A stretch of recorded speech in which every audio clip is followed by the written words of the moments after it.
Ушул тапта социалдык тармактарда катуу талкуу жаратып жаткан Айжамал аттуу кыздын боору оорусуна сакайып кетсем экен деген тилегине жете албай, Индия жергесине барган менен чогулган акчасынын дайыны табылбай, ара жолдо калганына эмне себеп болду деген суроолорго бүгүнкү көрсөтүүбүздө жооп издемекчибиз. Бир эле Айжамал эмес, ортомчулардын азгырыгы менен Индияга шашылыш барып алышып, же акчадан жок, же ден соолугун оңдой албай кыйналып жаткан кыргыз жарандарыбыз дагы көп эле кездеше баштагандыгы өкүнүчтүү көрүнүш. Ал эми ушул көйгөйлүү маселеге Кыргызстандагы Кайрымдуу бол деп аталган коомдук фонддун катыштыгы жокпу?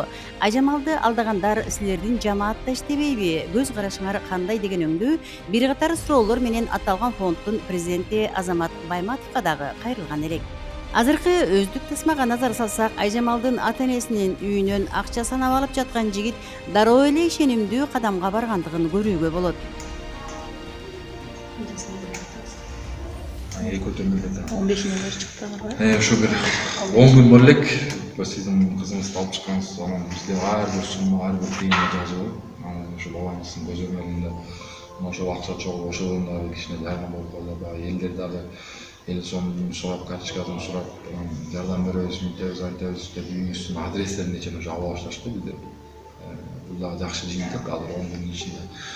Кудай буйруп неме кылып калса, кызыңыз аман-эсен келип, биздин катарыбызга кошулуп, биздин командага мүчө болот деген жакшы ниеттебиз. Андан тышкары, ошо сиз берип аткан сумма азыр канча сумма? Бул жерде азыр 183,5 миң сом. 183,5 миң сом. Бул ушул не максатта ушул сумманы билетке? Бул билетке биздин өзүбүздүн мага келинчегим менен кызым үчөөбүздүн Индияга бара турган билеттин акчасы, анан деңиз уулумдун анан жанагы атай экөөнүн Турцияга бара турган билеттин акчасы.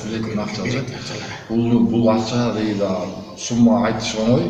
Ушу акчаны кантип каражат менен, кандай менет менен таптыңыз?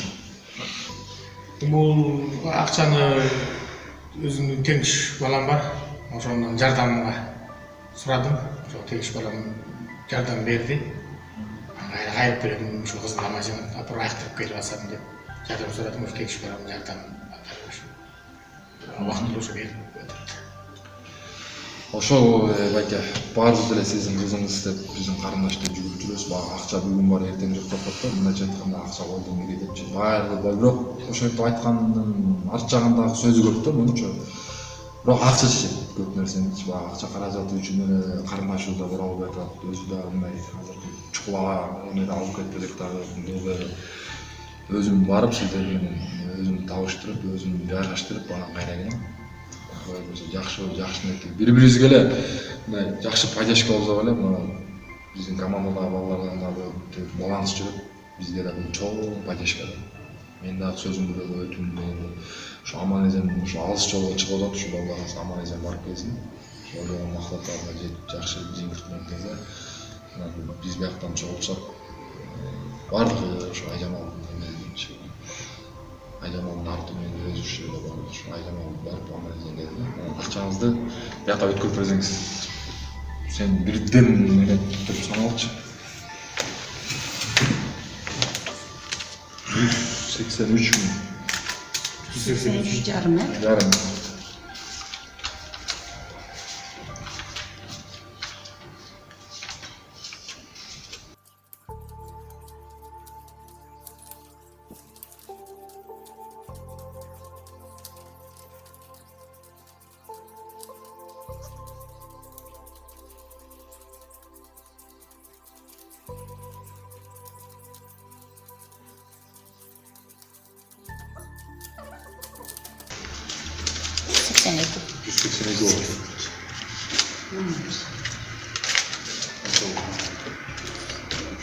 болду. 183 жарым болду. Анан биз биринчи ошол эже менен жолукканда эже ыйлап сүйкөмдү таштап 15 миң алды депчи. Негизи ошондо действительно болду. 15 миң сүйкөмдү алтындан таштап кызым үчүн деп өзү больницада жатса дагы бар. Калкулга ламбакка сүйкөмдү таштап бизге 15 миң сом салып берди. ошо 15 миң сомдун жыйынтыгы азыркы учурда biraz бензинге, кызыңыздын чыгарган баннерине, билеттерине биз марафонго тийишкенбиз. Бул бул түшөбүз. Немелери сунуштулардын баардыгы биригип ошонун 5 минут немесинин баардыгын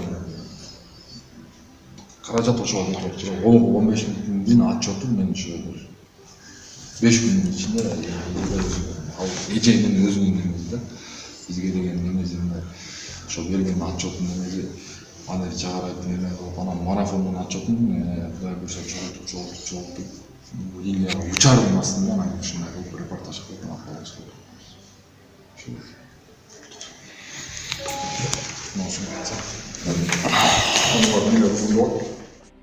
Ооба, бизден да акча алган, $4000 бергенбиз. Ошо видеодон көрсөңөр, башында 183 миң жарым алган. Андан кийин үйдөн келип 100 миң алган, аны тартпай калыптырбыз. Бирок чогуу иштешкен баласы неме да, күбө да. Андан биринчи башында марафонду баштаарда 15 миң алган. Ошону менен бириги 300 миң болуп атпайбы? Андан кийин 1,5 ай марафон өтүп атты, бир эмес 2 жерге өтүп атты, кызыбызга өтүп атты, дагы бир эжеге өтүп атты. Концерт өткөрдү жанталашып. Акча жетпей атат, акча топтош керек деп. Ошонун баарын өткөрүп, акчанын баарын бүт топтоп алып анан кеткен да болчу. Анан биз ошого деле расчет алып ишенип калдык да, ушунча акча менен кетти бул эми кызыбызды эме кылса деп. Буюрса эми биринчи күнү учуп барабыз деп камданганыбыз ошо болчу да, биз ал балага ишенипчи. Бүгүн былыгынын баары бүгүн чыгып атпайбы мынтип. Минтип коерум, биз деле каяктан билдик кызыбызга эме болуп эле ишенип эле баарыбыздын эле ичи койнубузга кирип эле тияктын баарын айтса эле биз деле деп ишенип калдык да эми. Мейли кызыбыз үйдө кыйналып жатканча ушу барып эмне болсо да айыгып кетсин деген оюбуз болуп калды. Бизди алдап эмне максат менен алып кеткенин биз эле түшүнбөй калдык. Эмне себептен антип алып кетти? Колунан келбегенден кийин, акчасы жок болгондон кийин эмне себептен кызыбызды алдап алып кетти билбейм. Кыз эми ушуга чейин эртеден бери ачка жатат десеңер, эчтекеси жок. Үйдө продукты бар десем, эчтеке жок дейт. Жатам дейт, күтүп жана эле келем дегенден улам күтүп коем жок дейт. Үйдө эчтеке деле жок, ачка эле жатам, иш жерге деле эчтеке жок дейт. Ушундай да болобу? Жогоруда өзүңүздөр баамдагандай түшүнүксүз жагдай жаратып жаткан көпчүлүк арасында өзүн кайрымдуу бол коомдук фонддун кызматкеримин деп тааныштырган жаран менен Азамат Байматовдун байланышы барбы деген суроо менен сөзү чугунуласак. Бүгүнкү күндө ошол кайрымдуу бол коомдук фонду мындай бир адилеттүүлүк менен, акыйкат, чындык менен иш жасоодун аракетиндебиз.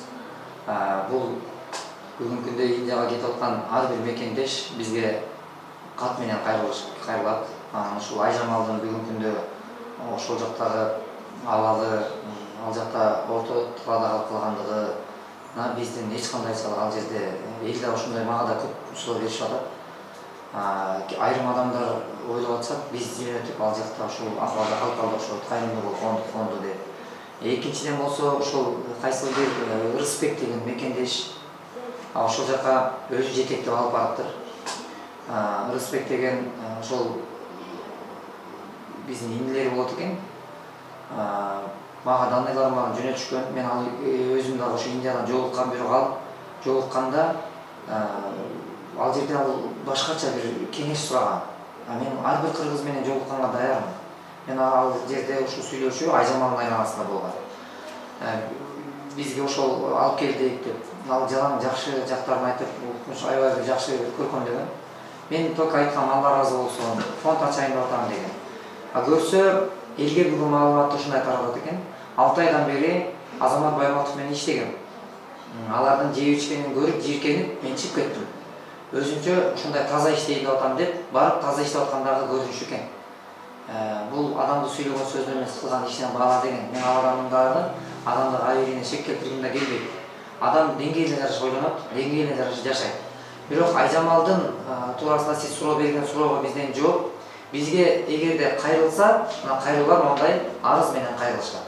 Бүт анализдери, выпискалары, тактык, бүт анан мындай кайрылуу жазат. Кайрылууда ушундай муктаждыгы боюнча. Биз ошонун баарын карап чыгып, анан биз Индияга жөнөтүүгө биз кепилдик алабыз. Бул жерде Айжамалды биз кепилдик алган эмеспиз. Себеби ал кандайча жол менен кеткени дагы бизде маалымат жок. Кайрылган эмес. Кайрылган эмес. Кыскасы, бул иште таптакыр биздин аралашкан эч кандай эмебиз жок, байланышыбыз. Азыркы күндө дагы мен кече жакында эле Айжамалдын апасы менен байланыштым. Бизге аябай көп элдер жөнөтүп атышат, баягы эл ишениминде болгондугубузга аябай мен сүйүнөм. Себеби бир тоон ишенбей турган учурда бизге ишеним артып колдоо көрсөткөн мекендештер, жана ошондой эле үмүт арткан мекендештерди. Бүгүн үмүттү жөн эле бирөөгө арта бербейт. Ушулар бирдеке кылат болуш керек, ушулар бир колунан келет деп, ушул үмүтүндө болуп тургандыгыбызга дагы Кудайга шүгүр. Ошон үчүн мен айтар элем, ушул Айжамалдын ден соолугунун жакшырып кетишине биз дагы тилектешпиз, үмүттөшпүз. Апасы менен да сүйлөштүм, бүгүнкү күндө ошо кечээ айтты, ушу жетчели каражат деле топтолуп калды. Видео кайрылууларды, видеолорду чыгарып береличи деген, биз чыгарып берейин дегенбиз. Бирок бүгүнкү күндө видеодон отказ берди, ошол чыгарбай эле койгула, бизге ушу жетишелик болду деди. Анан мен макул, Аллах жардам берген болсун дедим. Сиздер анда ошол Айжамал азыр жаткан клиника, сиздер келишим түзгөн клиникабы же кандай? Алар азыр кандай кылып бир абалын жакшыртып кетсе болот? Бул Айжамалдар барып жайгашкан клиника, жатакана бул таптакыр биз менен байланышка болуп аткан ушул эле Фортис клиникасына караштуу эмес. Башка клиникага барып жайгашкан. Мен ал клиникалардын аттарын атап, антиреклама кылгым келбейт. Кайсы клиникага барса дагы ар бир биздин барган мекендеш дартына даба таап келишигине биз тилектешпиз. Атаан да ушудан алыспыз. Эмнеси болсо дагы жакшырып кетишине биз колдоо көрсөткөнгө даярбыз. Бул башка жатаканада, башка клиникада. Ошол жерде дагы бир туура эмес жагдайлар көрүнүштөр биздин зээнибизди кейитип атат. Бул жерде эң чоң катачылык жоопкерчиликсиз иштер. Эч кандай бир жоопкерчилик албагандыгы, же мындай бир ошол жака алып баргандан кийин ошонун айланасында бир адамгерчиликти сактабагандыгы ушул кеселдикти алып келип атат деп ойлойм. Адамга мындай ушу бейтааныш адамга жөндөн жөн ишенип ушу чоң сумманы берип койгон өзү дагы бир катачылык болуп аткан экен да. Мен ошон үчүн элге эми биз карайлап турган элибизге, журтубузга караңгыда бир жанып берген шамчырак болсо экен деп, мына биз бүгүн келишимди түзүп отурабыз. Эки тараптуу келишим. Мына ушул жерде мынакей Фортис клиникасы менен Кайрымдуулук фонду эки тараптуу келишими бар. Бул келишим эмне себептен келишимге келдик? Мына ушул себептен. Бул Кыргызстандан алдатпай, алдабай, жакшынакай кылып туруп, сиздердин колуңуздарга жөнөтөйүн тапшырайын. Сиздер ден соолугун жакшыртып, аяктан дагы биз бияктан кыргыз байларга алдатып, силер индус байларга алдатып, ортодо жем кылбайлы. Бул келишимдин негизги максаты мына ушунда. Бул келишимде ошол барып, ден соолугу жакшырып, ашыкча чыгымга учуратпай, биз да талаптарды койгонбуз. Алардын эле талабына макул болуп калбайбыз. Анткени бизде да намыс бар, бизде дагы талаптар бар. Мына ошондой эместерди коюп туруп, эки тараптуу келишимге биз келиштик. Алар ден соолукту жакшыртып жөнөтүп, кайра биздин колго тапшырышат. Мына бүгүн ата-энесинин колуна биз тапшырабыз. Ошол кармабайт, ошо баргандан баштап эле алар иштей баштайт экен да. Мынакей азыр биздин видеолорду дагы мекендештер көрсө болот. Булар боюнча барып, максимум мына ашык кетсе 2 ай, 3 ай аралыгында кайра мекенге келип атышат. Бүгүн башка клиникада жаткандарды мен барганда сөзсүз барып кыдырам. Мына бир туугандарыбыз мекендештерибиз билет. Мен каерде кыргыз бар деп издейм Индияга барганда. Каерде кыргыз бар деп издейм. Барып алып, кирип барып алып сурайм. Сөзсүз эле биз менен келген адамдарга көңүл буруп эмес. Бул келишим ойлобош керек. Бир эле Кайрымдуулук фонду. Бул келишим баардык кыргыз үчүн. Эмеси тиет, бул клиникага барсачы. Пайдасы тиет. Баардык кыргыздарды издеп, эмне кандай жардам керек болот? Колубуздан келсе битке $100 болобу, $200 колубуздан келген нерсебизди бергенге аракет кылабыз. Болсо акча келип, акчада эмес. Жок дегенде жылуу сөзүбүз менен дем күч болгонго аракет кылабыз. Мына кече жакында эле бардык, $33,000 деп чакыртыптыр алдап. Бул көчө балдары менен сүйлөшкөндөн коркушубуз керек. Бүгүн көчө балдары менен сүйлөшүүлөр жүрүп жатат. Көчө балдары дегеним ушул эле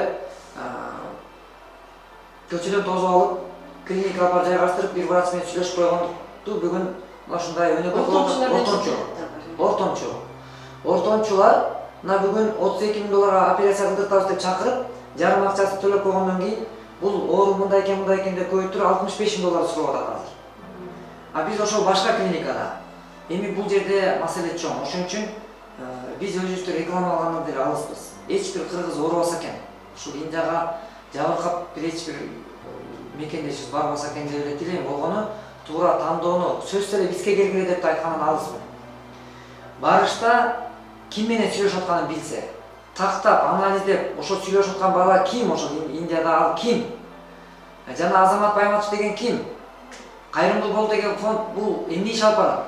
Бүт тактап алып анан иш кылса, мен ойлойм, катачылык жана жаңылыштык болбойт деп. Мен эми бул жерден туруп алып тиги клиника жакшы, бул клиника жакшы, ал ишке ашыра алат, бул ишке ашыра албайт деп айткандан алысмын. Кайсыл жака барышса дагы, эмнеси болсо дагы Кудай шифасын берем десе, суу менен деле суу ичип жакшырып кеткен инсандар дагы бул жашоодо болгон экен. Ошон үчүн мен айтайын дегеним, кайсы клиникага барса дагы Аллах дартына шифа берген болсун деп гана тилейм. Тилектешпиз. Сөзсүз эле биздин клиника, биз сүйлөшкөн клиникага барсын деп айткандан да алыспын. Кайсы клиникага барышса дагы туура багыттуу, бекем сүйлөшүү менен гана барышса деп ойлойм. Экинчиден жана Айжамалга ишеним арттырып туруп, укмуш бир кооз сөздөрүн сүйлөп туруп, мен барып кыйратам деген жанагындай Рысбек аттуу мекендешибиз ошо Талас областынан болот экен. Ал ошол Кайрымдуу бол фонду менен Азамат Байматов менен 6 айдан бери иштешем дегени таптакыр жалган. Биз ал менен иштешмектигин аны мен көрө делекмин. Өткөн Индиядан бир эле жолу көрүштүм, бир 10 мүнөт сүйлөштүм ал менен. Ошол жерде көргөм. Андан ашык мен аны көргөн эмес мага чейин аралыкта. Болгону кеңеш сурайын деп келиптир, бүгүн бизден кеңеш сурайын деген эле фонд ачайын деп атам. Фонд ачайын деп атам деп эле көп кайрылар бар. Мен ошол мындай туура жолду гана айтып, адам мээнетин жебеш керек. Фонд ачууда бул окуусун окуп бүтүш керек да шарт эмес. Жөн эле чыныгы жан дилден кыла турган жакшылык гана жол деп айтканбыз. Ошон үчүн бул жолдо ал менен байланышыбыз жок. Кайрымдуу бол фондун жаманатты кылып бүгүн көптөгөн кандай бир сүйлөө сөздөрдү жүргүзүп атышат. Мен актануудан да алыспыз. Эми эл тараза. Эл өзү баалап, өз эмесин чечип алат. Азыркы тапта өз алдынча иш жүргүзүп жаткан кайрымдуулук фонддордун саны күн санап өсүп барат. Ар биринин өзүнчө максаты, багыттары бар. Белгилеп кетүүчү жагдай Азамат Байматов башында турган Кыргызстандагы Кайрымдуу бол деп аталган кайрымдуулук фонддун өзгөчөлүгү ар бир ишинде коомчулук алдында отчет беришип, ачык айкындуулукту жана тактыкты талап кылып келишет. Бул жакта иштеген ар бир кызматкердин өз милдетин тастыктаган күбөлүктөрү бар. Андыктан кызматташуу алдында түздөн-түз администрация жамааты менен байланышып алуу жагын сунуштаар элек. Атаганат колдон келсе, жеке кызыкчылык үчүн жеңил ойго алдырбай, адамдар арасында аяр мамиле кылууну эстен чыгарбасак деп айткыбыз келет.